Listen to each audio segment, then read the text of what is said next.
शमीम भाई, आज एनसीपी कार्यालय पर प्रेस कॉन्फ्रेंस बुलाई गई है, क्या है पूरा मामला?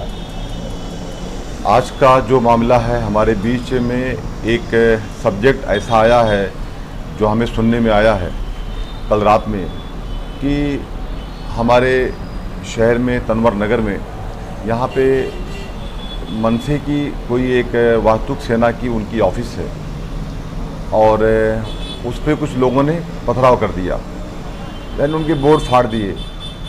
तो सबसे पहली बात तो यह है कि हम इसकी निंदा करते हैं कि ऐसा नहीं होना चाहिए। बाबा साहब अम्बेडकर साहब के बताए हुए रास्ते पे हमको चलना चाहिए। दूसरी बात यह है कि कहीं ना कहीं से कुछ लोग ऐसा र्यूमर फैला रहे हैं कि वो राष्ट्रवादी के कार्यकर्ता थे। तो मैं आपके माध्यम से ये साफ करना चाहता हूँ कि वो राष्ट्रवादी के कार्यकर्ता नहीं थे, ना राष्ट्रवादी का उसमें कोई लेना देना है, और राष्ट्रवादी कांग्रेस पार्टी के नहीं थे ये बात तो पुलिस भी साबित कर रही है, क्योंकि कुछ बच्चे थे जो बच्चों ने नादानी किया है। मैं ही कहना चाहता हूँ कि इस तरीके का हरकत उन बच्चों को भी नहीं करना चाहिए था, जा करके उनके ऑफिस में पथराव नहीं करना चाहिए था। इरफान भाई जो वास्तुक सेना के यहाँ के जो चेयर प्रेसिडेंट हैं कलवा मुरा विधानसभा के, वो मेरे अच्छे दोस्त भी हैं और मेरे उनके अच्छे बहुत पुराने रिश्ते हैं। हम लोगों ने समाजवादी पार्टी के दौर से साथ में काम किया है। आज वो किसी और पक्ष में है, अच्छी बात है, काम करना चाहिए। मुमरा में अगर मन से भी है तो अच्छी बात है, उसमें प्रॉब्लम्स क्या है? शमीम भाई, एनसीपी पार्टी के जो कार्यकर्ता है अयाज बबलू, इन्होंने जिस वक्त जाकर वहाँ इस तरह की बातें की थी वोट उतारने के लिए, उस वक्त क्या आप लोगों से अयाज बबलू की कुछ बातचीत हुई थी?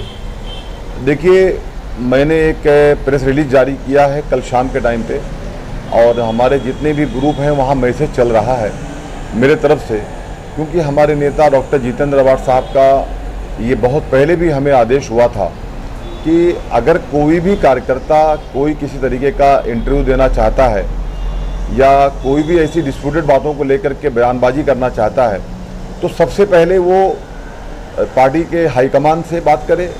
और अगर हमारे नेता housing minister doctor Jitendra Awhad साहब कहीं मसरूफ़ हैं, कहीं बिजी हैं, तो हमारे जो शहर के बाकी जो पार्टी के वरिष्ठ लोग हैं उनसे बात करें, और बिना वरिष्ठों से बात किए हुए कोई भी ऐसी बयानबाजी ना करें। ये जो उस दिन उन्होंने बयानबाजी किया है मैं उसकी भी निंदा करता हूँ, ऐसी बयानबाजी नहीं होना चाहिए था। लेकिन ये भी कहना चाहता हूँ आपके माध्यम से अपने तमाम कार्यकर्ताओं से, पार्टी के परिवार से कहना चाहता हूँ कि आपको, मैंने तो ये डाला है ग्रुप में, लेकिन मैं मीडिया के माध्यम से भी कहना चाहता हूँ। यानी आप बता रहे हैं कि अयाज बबलू ने आप लोगों से इस बात की परमिशन नहीं ली थी, मतलब कोई चर्चा नहीं हुई? जी नहीं जी, ये उनका साथी बयान था। आप ऐसे कार्यकर्ताओं पर किस तरह की कार्रवाई करेंगे अगर वरिष्ठों से आदेश बिना लिए इस तरह के बयान दिए जाते हैं मीडिया में खास तौर पे, तो आप लोग ऐसे कार्यकर्ताओं पर किस तरह का स्टेप लेंगे? देखिए, सबसे पहली बात तो यह है कि आज जो ये कुछ हुआ या बयानबाजी हुई, मैं बबलू अयाज को ये कहना चाहता हूँ और उनके तमाम उन साथियों को जो वहाँ उनके साथ में थे या उनको उन्होंने उकसाया या उन्होंने खुद भी किया, या आने वाले वक्त में कोई भी कार्यकर्ता हमारी पार्टी का हो, तो उन्हें मैं ये संदेश देना चाहता हूँ कि अगरचे आपने किसी ने भी पार्टी के गाइडलाइंस से बाहर जा कर के अपने वरिष्ठों से बिना बात किए हुए, अपने नेता डॉक्टर जितेंद्र अवाड साहब से बिना बात किए हुए अगर ऐसा कोई स्टेटमेंट या इंटरव्यू आता है तो उसके ऊपर पार्टी सख्त एक्शन लेगी, सख्त कार्रवाई करेगी। मैं आपके माध्यम से ये कहना चाहता हूँ। सेकंड बात यह है कि जो बात लोग फैला रहे हैं कि राष्ट्रवादी के कार्यकर्ताओं ने ये काम किया, तो उन्हें मैं कहना चाहता हूँ कि कल शाम के टाइम पे मुमरा पुलिस स्टेशन की पूरी टीम ने आकर के हमारे पार्टी के वरिष्ठ कार्यकर्ता रफ़ीक शेख के घर पे आकर के, नीचे आकर के उन्होंने डीवीआर चेक किया। उस डीवीआर के अंदर कोई भी ऐसा राष्ट्रवादी का कार्यकर्ता नहीं मिला है।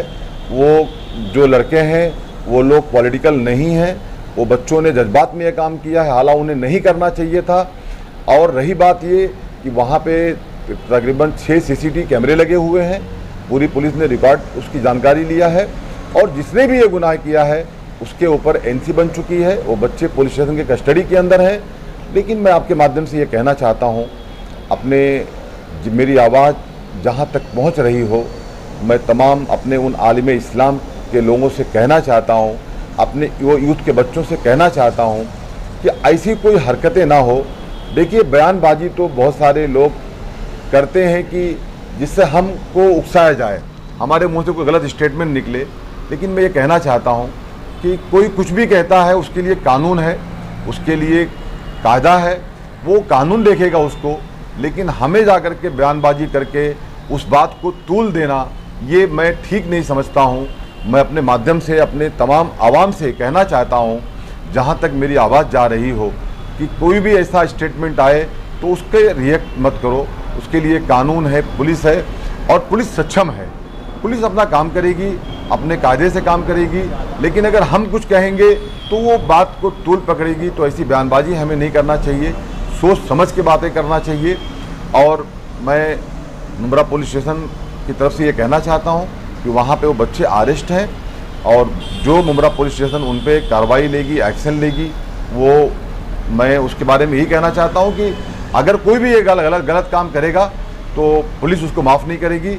और अगर राष्ट्रवादी कांग्रेस पार्टी का आने वाले टाइम में, यहाँ तो कुछ ऐसा हुआ नहीं है, लेकिन जो आपने कहा कि बबलू अयाज ने ये स्टेटमेंट दिया था, तो बबलू अयाज का जब स्टेटमेंट आया उसके बाद जब मैंने वो देखा तो मैंने बबलू अयाज को इंस्ट्रक्शन दिया। मेरी बात मुंब्रा पुलिस के इंचार्ज से भी हुई, उनका भी मुझे कॉल आया था, और मैंने ये इंस्ट्रक्शन दिया और आदेश दिया कि कोई भी ऐसा हरकत आपकी तरफ से नहीं होना चाहिए कि जाकर के मनसे की ऑफिस के ऊपर कोई पथराव हो या वहाँ पे कोई पत्थरबाजी हो या आप जाके बोर्ड निकालो। हमारा कोई अधिकार नहीं है। बाबा साहब अम्बेडकर साहब के बनाए हुए संविधान को हम मानने वाले राष्ट्रवादी परिवार के लोग हैं। हमारा ये काम नहीं है कि जाके किसी का बैनर लगाना। अरे भैया, मनसे की ऐसी मुंब्रा में 10 ऑफिस खुल जाए, अल्हम्दुलिल्लाह, हमें इससे कोई फ़र्क नहीं पड़ता। वो उनकी अपनी पार्टी है, राज ठाकरे साहब की पार्टी है, और हमें उनकी पार्टी से, उनके बोर्ड से कोई एतराज़ नहीं है, ना ही कभी रहेगा। मैं आपके माध्यम से अपने परिवार, राष्ट्रवादी परिवार को ही कहना चाहता हूँ कि जिस तरीके से मुंब्रा कौसा ने हमेशा गंगा जमुना की तहजीब के तहत काम किया है, मैं यहाँ बहुत सारे मामला महाराष्ट्र में हुए, बहुत सारे मामला हुए, मैं कहना याद दिलाना चाहता हूँ आपके माध्यम से, 92-93 के फसादात हुए। लेकिन मुंब्रा कौसा, कलवा, थाने, इस एतराफ़ दीवा डाइगर में हमेशा हिंदू, मुस्लिम, सिख, ईसाई आपस में हैं, भाई भाई। यही पैगाम हमारे शहर ने दिया है, और आगे का भी हम यही पैगाम देना चाहते हैं हमारे शहर के लिए। लेकिन मैं इतना ही कहना चाहता हूँ कि अमन का पैगाम पूरे देश में जाना चाहिए, और मुंब्रा कौसा ने हमेशा अमन का पैगाम दिया है। मुंब्रा कौसा ने हमेशा गंगा जमुना तहजीब के तहत काम किया है। आगे भी हम भाईचारा बना के रखें, एक दूसरे के साथ प्यार बना करके रखें। और हमारे नेता डॉक्टर जितेंद्र अवाड साहब ने हमेशा हमें यही तालीम दिया है, हमें यही तरबियत दिया है, हमें यही गाइडलाइंस दिया है। मौलाना साहब मौजूद हैं, उनके मैं ये बात सर्वस्ती में कहना चाहता हूँ कि कभी कोई किसी से किसी का दिल ना दुखे, कभी किसी को कोई तकलीफ़ ना हो। जब भी कोई बात हो तो प्यार मोहब्बत की बात हो, खुलूस की बात हो। तो हमारे नेता डॉक्टर जितेंद्र अवाड साहब के हम सिपाही हैं, और उनके पैगाम को मानते हुए हम हमेशा काम करते हैं। और कभी आगे भविष्य में भी ऐसी जो घटना कल रात में घटी है, जो वाहतूक मनसे की ऑफिस के ऊपर, ऐसा नहीं होना चाहिए। मैं आपके माध्यम से यही पैगाम देना चाहता हूँ। बहुत बहुत शुक्रिया, थैंक यू। हमारे चैनल को सब्सक्राइब करें, बेल आइकन जरूर प्रेस करें हमारी न्यू वीडियो सबसे पहले देखने के लिए।